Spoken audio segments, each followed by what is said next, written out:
Good morning students. आज हम करने जा रहे हैं क्लास 10th के मैथमेटिक्स एक्सरसाइज 3.5 सेकंड क्वेश्चन का फर्स्ट पार्ट। इसमें हमें गिवन है ये दो इक्वेशंस जिनमें हमें a और b की वैल्यू फाइंड आउट करनी है। वो a और b की वैल्यू इस तरह की होनी चाहिए कि इन इक्वेशंस का इनफाइनाइट नंबर ऑफ सॉल्यूशंस हो जाए। तो सबसे पहले हमें इनफाइनाइट नंबर ऑफ सॉल्यूशंस के लिए जो कंडीशन होती है वो लिखनी चाहिए। For infinite number of solutions, हमारे पास इनफाइनाइट नंबर ऑफ सॉल्यूशंस के लिए कंडीशंस होती है a1 upon a2 equal to b1 upon b2 equal to c1 upon c2। तो अब हम इनकी वैल्यूज़ सब्स्टिट्यूट करते हैं।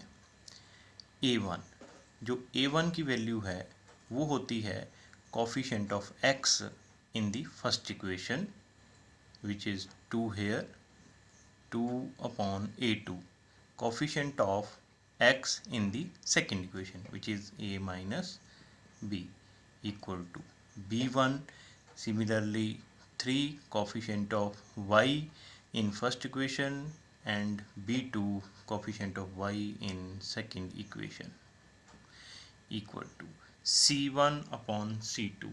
c1 की value 7, that is constant term in first equation, and c2 is 3a plus b minus 2 constant term in the second equation। अब हमें बच्चों a और b की वैल्यू फाइंड आउट करनी है। तो यहाँ हमारे पास तीन इक्वलिटीज़ हैं यहाँ पर। तो इस फर्स्ट फ्रैक्शन को इस वाले के साथ कंसीडर करते हैं पहले। 2 upon a minus b equal to 3 upon a plus b. अब हम इसे क्रॉस मल्टीप्लाई करते हैं। तो क्रॉस मल्टीप्लाई करने पर हमें पता चला 2 times a plus b equal to 3 bracket a minus b. इसे ब्रैकेट को ओपन करते हैं। 2a plus 2b equal to similarly 3a minus 3b। अब हम एक ही तरह के वेरिएबल को एक तरफ ले जाएंगे। 2a minus 3a equal to minus 3b, क्योंकि माइनस 3b पहले ही इधर है यहीं रहेगा। 2b दूसरी तरफ जाएगा, माइनस 2b साइन चेंज हो जाएगा क्योंकि ये पॉजिटिव है, दूसरी तरफ जाते ही साइन चेंज हो जाता है। अब 2a minus 3a is minus a equal to या माइनस 5b। ये नेगेटिव साइन इस नेगेटिव साइन के साथ कैंसिल हो जाएगा, तो ए का आंसर आ जाएगा 5b। तो ये हमें पता चला ए और बी के बीच में रिलेशन। अभी इसके आगे ये नहीं सॉल्व हो सकता, इसलिए हमें दूसरी कंडीशन भी होनी चाहिए। तो दूसरी कंडीशन लेने के लिए हम इस इक्वेशन को और इसको, इन दोनों को इक्वेट करके सॉल्व करते हैं। 3 upon a plus b equal to 7 upon 3a plus b minus 2। उसी तरह से जैसा यहाँ किया था क्रॉस मल्टीप्लिकेशन, इसी तरह से यहाँ क्रॉस मल्टीप्लिकेशन करते हैं। 3 times 3a plus b minus 2 equal to 7 times a plus b. यहाँ भी ब्रैकेट ओपन करते हैं, तो ये बन जाएगा 9a plus 3b minus 6 equal to 7a plus 7b। तो एक ही तरह के वेरिएबल को एक तरफ 7a 7b, ये माइनस 6 इधर आकर के ये पहले 3b को ले चलते हैं, माइनस 3b माइनस प्लस 6 बन गया।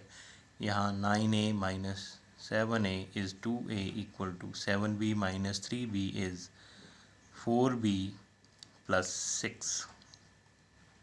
यहाँ हम देख रहे हैं ए और बी की ही वैल्यू है दोनों तरफ, एक तरफ ए है एक तरफ बी है। इसके आगे हम लाइक टर्म्स हमें नहीं मिल रही, इसलिए हम जो ये वाली वैल्यू है ए इक्वल टू 5b इसका यूज़ करेंगे इस इक्वेशन में। तो ए की जगह पर हम 5b सब्स्टिट्यूट कर देते हैं। 2 times 5b equal to 4b plus 6।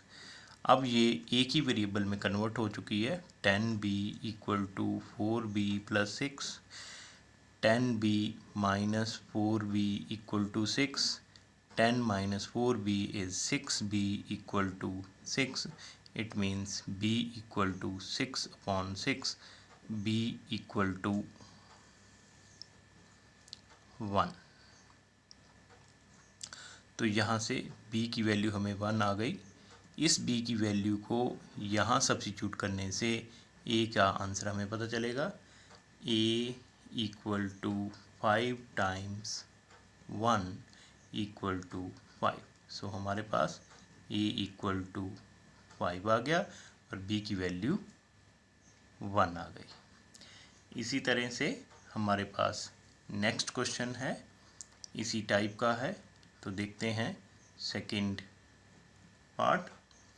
तो इसकी जो इक्वेशंस है वो हमें गिवन है 3x plus y equal to 1, 2k minus 1 times x plus k minus 1 times y equal to 2k plus 1।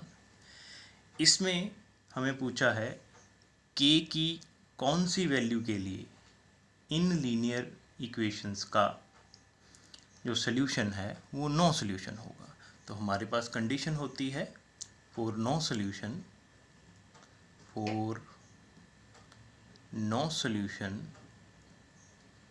No solution में हमारे पास होता है a1 upon a2 equal to b1 upon b2 is not equal to c1 upon c2।